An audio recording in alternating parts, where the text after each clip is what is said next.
नमस्कार स्पर्धक विद्यार्थी मित्रांनो, महाराष्ट्र अराजपत्रित गट ब आणि गट क संयुक्त पूर्व आणि मुख्य परीक्षेसाठी अत्यंत महत्त्वाचे प्रश्न आपण गणिताचे पाहत आहोत।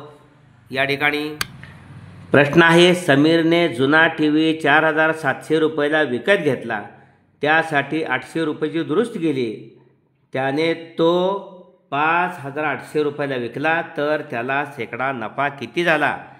हा टीव्ही घेतलेला होता 4700 रुपयाला।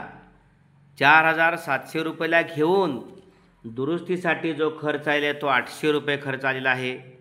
त्यामुळे 0 हे 0, 7 आणि 8, 15ला 5 हा 1, 4 आणि 1 5, 5500 रुपयाला तो टीव्ही पडलेला आहे। तो 5800 रुपयाला विकला, म्हणजे 5800 रुपयाला विकला, घेतलेला होता दुरुस्तीसहित 5500। त्यामुळे या ठिकाणी ही वजाबाकी आपल्याला 300 मिळते। त्यामुळे 5500 रुपयाला 300 रुपये नफा आहे हा। ओके, 5500 अधिक 300 5800 रुपयाला विकला जातो, म्हणजे 5000 रुपयाला 300 रुपये नफा। तर 100ला काय, हे 0 गेले, हे 0 गेलेलं आहे। 55 300 भागिले 55, 300 भागिले 55, 5 1 5, 5 1 5, 5 30, 5 0 0, 60/11। त्यामुळे आपण 60ला 11ने भागलं, 11 5 55, 5 उरत आहे, त्याने आपण 11ने भागतोय, 5.5/11% या ठिकाणी नफा झाला। या ठिकाणी पर्याय उत्तराचा जो आहे तो 5.5/11 नंबर 2चा। ओके, पुढचा प्रश्न आहे, पुढील संख्या मालिकेत xच्या जागी कोणती संख्या असेल? 3 7 15 21 x 127 255 211। खरं तर 3 ची दुप्पट 3 ची दुप्पट 6 आणि 1 7, त्यानंतर 7 ची दुप्पट 14, 14 आणि 1 15, 15 ची दुप्पट 30, 30 आणि 1 31, 31 ची दुप्पट 62, 62 आणि 1 63। अचूक पर्याय नंबर या ठिकाणी 63 आहे, चौथा पर्याय। ओके, अशा पद्धतीने पुढचा प्रश्न आहे, एका अपूर्णांकाचा छेद त्याच्या अंशापेक्षा 5ने मोठा आहे, त्या अपूर्णांकाच्या अंशामध्ये 8 मिळवले आणि छेदातून 1 वजा केले तर 15/11 हा अपूर्णांक मिळतो, तर मूळचा अपूर्णांक कोणता? हे पर्याय आहेत। प्रश्नामध्ये म्हटलेलं आहे छेद हा अंशापेक्षा 5ने मोठा आहे, म्हणून या ठिकाणी आपण अंश x मांडला तर छेद साहजिकच x अधिक 5 होणार आहे। अंशात 8 मिळवले आणि छेदातून 1 वजा केले तर 15/11 हा अपूर्णांक मिळतो। आपल्याला हे सोडवणं गरजेचं आहे। x अधिक 8 आणि छेद 5ने गेले 4, x अधिक 4 बरोबर 15/11। तिरकस गुणाकार करणं गरजेचं आहे।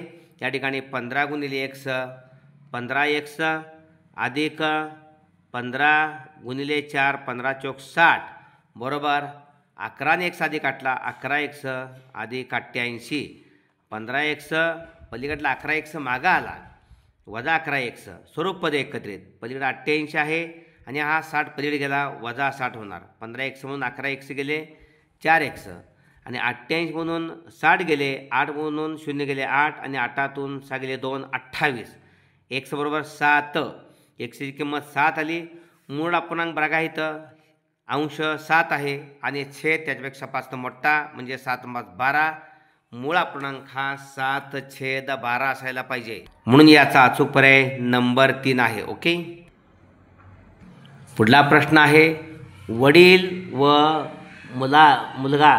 व मुलाच्या आजीच्या वयांची बेरीज 50 वर्षे आहे। 4 वर्षापूर्वी वडिलांचे वय मुलाच्या त्या वेळच्या वयाच्या 6 पट होते, तर वडील व मुलाचे अनुक्रमे आजचे वय काय आहेत? हे पर्याय दिलेले आहेत। आपण या ठिकाणी मुलाचं आजचं वय x वर्षे मांडलं तर दोघांची बेरीज 50 वर्षे आहे, उरलेलं वय असणार आहे ते वडिलांचं। मुलाचं वय x वर्षे मांडलं तर वडिलांचं 50 वजा x। 4 वर्षापूर्वी या ठिकाणी वडिलांचं वय काय होणार आहे? 4 वर्षापूर्वी 50 वजा x हे आजचं वय आहे, त्यातून 4 वजा करायचं, म्हणजे 50 वजा x वजा 4, 4 वर्षापूर्वी वडिलांचे वय मुलाचं मुलाच्या त्या वयाच्या 6 पट होते. म्हणजे मुलाचं वय आजचं 100 वर्ष आहे, 4 वर्षापूर्वी 100 वजा 4 त्याची 6 पट. म्हणजे 4 वर्षापूर्वी वडिलांचे वय मुलाच्या त्या वयाच्या 6 पट होते. हे सोडवायचं. 50 म्हणून 4 गेले 46 वजा 1 बरोबर 6 गुणिले 1 6 1 वजा 6 चोक 24 1 एका बाजूला घ्यायचे, अंक एका बाजूला घ्यायचे, वजा 24 मागाला 46 अधिक 24 बरोबर 6 1 वजा 1 पलीकडे गेले अधिक 1 46 आणि 24 6 4 10 4 2 6 1 7 म्हणजे 46 आणि 24 70 6 1 6 1 1 7 1 7 1 बरोबर 70 1 बरोबर 7 10 70 1ची किंमत 10 आली. त्यामुळं मुलाचं वय 10 वर्ष असलं तर वडिलांचं वय 50 वजा 10 म्हणजे 40 वर्षे. 50 वजा 10 बरोबर 40 वर्षे. ओके, म्हणजे 40 वर्षे 10 वर्षे 10 वर्षे मुलाचं आणि वडिलांचं 40. या ठिकाणी आपल्याला जो अचूक पर्याय आहे तो पाहूया. अनुक्रमे 40 वर्षे 10 वर्षे नंबर 3. ओके, 40 आणि 10 50. सर्व पर्यायांची बेरीज 50 येते. 42 आणि 8 50, 38 आणि 12 50, 35 आणि 15 50, 40 आणि 50. पण आता आपण सोडलं 40 वर्ष आणि 10 वर्षे, 40 वर्ष वडिलांचं आणि 10 वर्ष मुलाचं. ओके, पुढला प्रश्न आहे. एका शाळेतील मुली व मुले यांचे गुणोत्तर 4:5 असे आहे. मुलींची संख्या 76 असेल तर मुले किती? दिलेले हे पर्याय आहेत. या ठिकाणी मुली आणि मुले यांचं गुणोत्तर 4:5 आहे. म्हणजे या ठिकाणी आपण मुली 4x आणि मुलं 5x मानूया. Okay, 5x. मग 4x मुलींची संख्या या ठिकाणी दिलेली आहे 76 मुली आहेत. म्हणजेच इथं मुली 4x आहेत. 4x म्हणजे 76.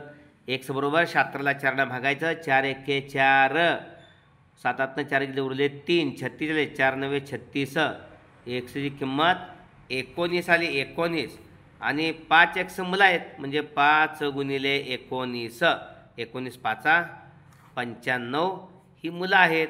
त्यामुळे अचूक पर्याय या ठिकाणी जो आहे तो नंबर 2चा. ओके, अशा पद्धतीने हा व्हिडिओ आपण जरूर लाईक करा आणि आपल्या सर्व स्पर्धकांना या ठिकाणी तो शेअर करा. आत्ता आपण हा पहिला प्रश्न होता महाराष्ट्र गट क सेवा संयुक्त पूर्व परीक्षा या ठिकाणी 2021चा प्रश्न होता. ओके, त्यापूर्वीचा प्रश्न आपण पाहिला महाराष्ट्र गट क सेवा पूर्व परीक्षा 2019चा. यात आणखी एक प्रश्न पाहूया. फार कमी प्रश्नांचा व्हिडिओ होतो. 20 मजूर रोज 6 तास काम करून एक काम 15 दिवसात पूर्ण करतात, तर तेच काम 15 मोजून रोज 8 तास काम करून किती दिवसात संपवतील? हे पर्याय आहेत. एकूण संख्या या ठिकाणी 20 मजूर 6 तास 15 दिवस 15 मजूर 8 तास एकूण 5 संख्या आहेत. आपल्याला 6वी संख्या काढायची आहे. पहिल्या 3 संख्यांच्या गुणाकाराला दुसऱ्या 2 संख्यांचा भागाकारानं भागायचं. पहिल्या 3 संख्यांचा गुणाकाराच्या रूपात मांडायचं. ओके, काय संख्या 20 मजूर 6 तास आणि 15 दिवस म्हणजे 20 गुणिले 6 गुणिले 15 20 गुणिले 6 गुणिले 15 आणि याला भागिले पुढच्या 2 संख्या 15 गुणिले 8 म्हणजे या ठिकाणी आपल्याला किती दिवसात पूर्ण करतील मिळेल. या 15ला हे 15 गेले 4 दुनी 8 4 दुनी 8 4 5 20 या 2 6ला बेके बेत्र कसा 5 आणि 3चाच गुणाकार उरला 5 त्रिक 15 म्हणजे 15 दिवस लागतील. 15 दिवसात पूर्ण करतील. अचूक पर्याय नंबर 2. ओके, धन्यवाद.